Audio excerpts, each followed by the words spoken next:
ओम नमो नमो हर हर महादेव की जय। नमस्कार दोस्तों, आप सभी सनातन प्रेमी भक्तजनों को राम राम जय श्री राम। मैं अशोक कुमार अग्रही, श्री श्री 1008 स्वामीनारायण दास गुरु जी। आज आपको दोस्तों 8 दिन सोमवार है, 15/12/2025 दिन सोमवार को कथा सुना रहा हूँ। शिव पुराण विद्याशर संहिता 12वां अध्याय की मोक्षदायक कथा, जो ऋषि मुनिजनों ने सूत जी, सोनक जी जैसे महर्षि जनों से पूछा था कि मोक्ष कैसे प्राप्त होगा, कौन कौन सी ऐसी विधाएं हैं, कौन कौन सी ऐसी युक्तियां हैं जिनसे हर मनुष्य आसानी से मोक्ष प्राप्त कर सकता है। तो शिव पुराण की विद्याशर संहिता के 12वें अध्याय में ऋषि जनों ने, सूत जी ने, जो बड़े बड़े विद्वान ऋषि महर्षि जन थे, विद्वान जन थे, उनके पूछने पर सूत जी बोले। इससे पहले कथा आपको, आप सभी भक्तों को शिव पुराण विद्याशर संहिता के 11वें अध्याय भाग 2 में सुना चुका हूँ। अब कथा प्रारंभ करता हूँ, तो आप लोग कथा को अपने मन में ओम नमः शिवाय महामंत्र का जाप करते हुए पूर्ण श्रद्धा, विश्वास, भक्ति भाव से युक्त होकर के कथा सुनते रहें। वीडियो में लाइक और कमेंट करते रहें। आपके एक लाइक से हमारा आत्मविश्वास बढ़ता है, एक कमेंट से हमारा कॉन्फिडेंस बढ़ता है, जिससे हम आपको और अच्छे तरीके से कथा सुना सकते हैं, प्रवचन दे सकते हैं। इसलिए हमारा हौसला अफजाई के लिए आप लोग कम से कम भगवान शिव में अगर आपकी प्रीति है, सनातन धर्म से आपको प्रेम है, तो आप कम से कम एक ब्रह्मज्ञानी संत के मुखार बिंदु से जब शिव पुराण की पावन कथा सुन रहे हैं तो एक लाइक कमेंट तो बनता है, और इससे आपके पुण्य फल बढ़ते हैं, जागते हैं, आपका सोया भाग जागता है। तो हम तो आप सबके, समाज के, देश के कल्याण के लिए ही ये शिव पुराण की पावन कथा सुनाने का प्रयास कर रहा हूँ। हर हर महादेव। कमेंट में लिखना ओम नमः शिवाय। मोक्षदायक पुण्य क्षेत्रों का वर्णन। आपके भारत देश में कौन कौन से ऐसे स्थान हैं, कौन कौन सी ऐसी विधाएं हैं, किन किन विधाओं का पालन करने से आप लोगों को स्वतः परमात्मा शिव परिवार की, देवाधिदेव महादेव की असीम अनुकंपा प्राप्त करके आप मोक्ष गति को प्राप्त कर सकते हैं। तो जैसा सूत जी उन विद्वान ऋषिजनों, बुद्धिमान जनों, महर्षि जनों को बता रहे हैं, वही मैं आपको शिव पुराण की पावन कथा से सुना रहा हूँ, जो महर्षि वेद व्यास जी के द्वारा लिखी गई। सूत जी बोले, हे विद्वान और बुद्धिमान महर्षि जनों, मैं मोक्ष देने वाले शिव क्षेत्रों का वर्णन कर रहा हूँ। पर्वत, वन और काननों यानी पहाड़ों सहित इस पृथ्वी का विस्तार 50 करोड़ योजन है। भगवान शिव की इच्छा से पृथ्वी ने सभी को धारण किया है। भगवान शिव ने भूतल पर विभिन्न स्थानों पर वहां के प्राणियों को मोक्ष देने के लिए शिव क्षेत्र का निर्माण किया है। कुछ क्षेत्रों को देवताओं और ऋषियों ने अपना निवास स्थान बनाया है, इसीलिए उसमें तीर्थत्व प्रकट हो गया है। बहुत से तीर्थ ऐसे हैं जो स्वयं प्रकट हुए हैं। तीर्थ क्षेत्र में जाने पर मनुष्य को सदा स्नान, दान और जाप करना चाहिए, अन्यथा मनुष्य रोग, गरीबी तथा मूर्खता आदि दोषों का भागी हो जाता है। जो मनुष्य अपने देश में मृत्यु को प्राप्त होता है, वो इस पुण्य के फल से दोबारा मनुष्य योनि प्राप्त करता है, परंतु पापी मनुष्य दुर्गति को ही प्राप्त करता है। हे ब्राह्मणों, पुण्य क्षेत्र में किया गया पाप कर्म और अधिक दृढ़ हो जाता है, अतः पुण्य क्षेत्र में निवास करते समय पाप कर्म करने से बचना चाहिए। सिंधु और सतलज नदी के तट पर बहुत से पुण्य क्षेत्र हैं। सरस्वती नदी परम पवित्र और 60 मुख वाली है, अर्थात उसकी 60 धाराएं हैं। इन धाराओं के तट पर निवास करने से परम पद की प्राप्ति होती है। हिमालय से निकली हुई पुण्य सलिल गंगा 100 मुख वाली नदी है। इसके तट पर काशी, प्रयाग आदि पुण्य क्षेत्र हैं। मकर राशि में सूर्य होने पर गंगा की तटभूमि अधिक प्रशस्त एवं पुण्यदायक हो जाती है।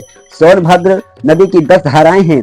बृहस्पति के मकर राशि में आने पर यह अत्यंत पवित्र तथा अभीष्ट फल देने वाली है। इस समय यहाँ स्नान और उपवास करने से विनायक पद की प्राप्ति होती है। पुण्य सलिला महानदी नर्मदा के 24 मुख हैं। इसमें स्नान करके तट पर निवास करने से मनुष्य को वैष्णो पद की प्राप्ति होती है। तमसा के 12 तथा रेवा के 10 मुख हैं।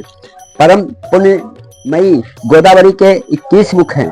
यह ब्रह्म हत्या तथा गोवध पाप का नाश करने वाली एवं रुद्रलोक देने वाली है। कृष्णावेणी नदी समस्त पापों का नाश करने वाली है। इसके 18 मुख हैं तथा यह विष्णु लोक प्रदान करने वाली है। तुंगभद्रा 10 मुखी है एवं ब्रह्मलोक देने वाली है। सुवर्ण मुखी के 9 मुख हैं। ब्रह्मलोक से लौटे जीव इसी नदी के तट पर जन्म लेते हैं। सरस्वती नदी, पंपा सरोवर, कन्याकुमारी, अंतरिक्ष तथा शुभ कारक श्वेत नदी सभी पुण्य क्षेत्र हैं। इनके तट पर निवास करने से इंद्रलोक की प्राप्ति होती है। महानदी कावेरी परम पुण्यमयी है। इसके 27 मुख हैं। यह संपूर्ण अभीष्ट वस्तुओं को देने वाली है। इसके तट पर ब्रह्मा विष्णु का पद देने वाले हैं। कावेरी के जो तट शैव क्षेत्र के अंतर्गत हैं वे अभीष्ट फल तथा शिवलोक प्रदान करने वाले हैं। दोस्तों, ये जो स्थान आपको इस घोर कलयुग में भी मोक्ष गति को प्रदान करते हैं, ये बहुत ही आसानी से, बहुत सरल हिंदी भाषा के शब्दों में महर्षि जनों ने समझाने का प्रयास किया है। और यह कथा मैं आप लोगों को सुना रहा हूँ। कथा का दूसरा भाग शिव पुराण का 12वां अध्याय मोक्षदायक पुण्य क्षेत्रों का वर्णन शेष दूसरे भाग में करेंगे। आप सभी से मेरा आग्रह है कि आप लोग अपने जीवन का कल्याण चाहते हैं तो ज़्यादा से ज़्यादा संख्या में खाते पीते सोते जागते हंसते रोते चलते फिरते ओम नमः शिवाय महामंत्र का जाप अपने मन में करते रहें। इससे भी आपके जीवन में आने वाली जो समस्त प्रकार की विघ्न बाधाएं हैं, तरक्की प्रगति उन्नति है, उनका द्वार खुल जाता है। तमाम तरह के गुनाहों और अवगुणों से आप बच जाते हैं, क्योंकि जो प्रभु का नाम जब स्मरण करता है सच्ची श्रद्धा से, सच्चे भावों से, परमात्मा उसके अंतर से पाप रूपी मैल की चादर से जो ढकी हुई दिव्य आत्मा है उसको हटा देते हैं और आपका मन, आपकी आत्मा स्वतः निर्मल पावन पवित्र हो जाती है। यह नाम जप का प्रभाव है। इस प्रभाव से आपका जो चित्त है वो सत्कर्मों में लगने लगता है, दिव्य कर्मों में लगने लगता है। अच्छी सोच, अच्छे विचार, अच्छे भाव, अच्छे कर्म होने लगते हैं और कर्म से ही भाग्य को बदला जा सकता है। भाग्य से कर्म को नहीं बदला जा सकता। इसलिए प्रिय भक्तजनों, आप लोगों को शिव पुराण की कथा सुनाते हुए जो मेरे जीवन का अनुभव था वो भी मैंने इस कथा में सुना दिया हूँ। शेष बातें दूसरे भाग में सुना रहा हूँ। आपसे मेरा आग्रह है, मैं आपसे रिक्वेस्ट करता हूँ कि मेरा जो जीवन का लक्ष्य है वो दीन दुखी असहाय वृद्धजन की सेवा, रोगी दुखी असहाय वृद्धों की सेवा आप लोगों के सहयोग से करने का विचार बनाया है, ठाना है। और मेरी उस संस्था का नाम है जिसमें यह सेवा कार्य होगा। भविष्य में ईश्वर की कृपा से आप सबके दान पुण्य के सहयोग से ही यह कार्य संभव है, क्योंकि कार्य बहुत बड़ा है।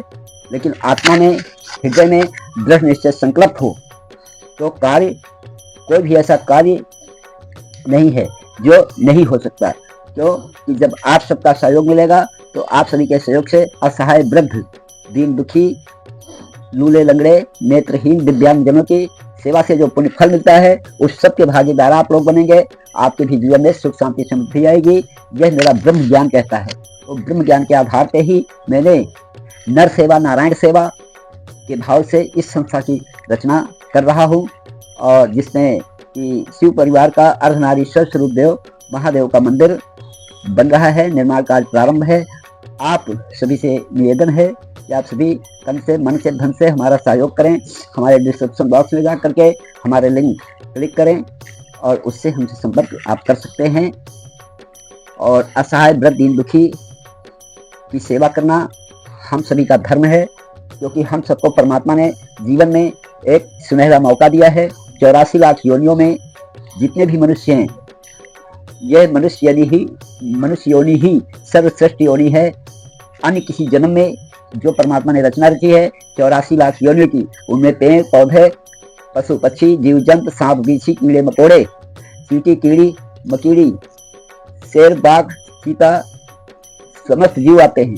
उन समस्त जीवों में परमात्मा ने जो रचना रची है वो सर्वश्रेष्ठ मनुष्य योनि है। आप कभी विचार करके देखें कि क्या मनुष्य योनि से अच्छी कोई योनि है जिसमें आप परमात्मा का ध्यान, भजन, चिंतन कर सके। दोस्तों, अगर आप परमात्मा से प्रेम करते हैं तो सचमुच में किसी गुरु की, किसी अच्छे साधु संत महात्मा की शरण में जाकर के उससे गुरु दीक्षा ज्ञान लीजिए, अपने मानव जीवन का कल्याण कीजिए। हम तो आपका कल्याण सोशल मीडिया के माध्यम से, सेवा ज्ञान चैनल 1008 के माध्यम से कथा सुना करके आपको पुण्य का फल का भागीदार बना रहा हूँ।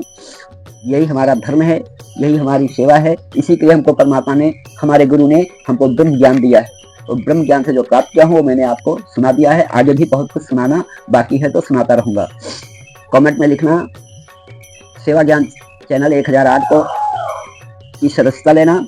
कमेंट में लिखना हर हर महादेव, जय बाबा अमरनाथ, बर्फानी भूखे को भोजन, प्यासे को पानी।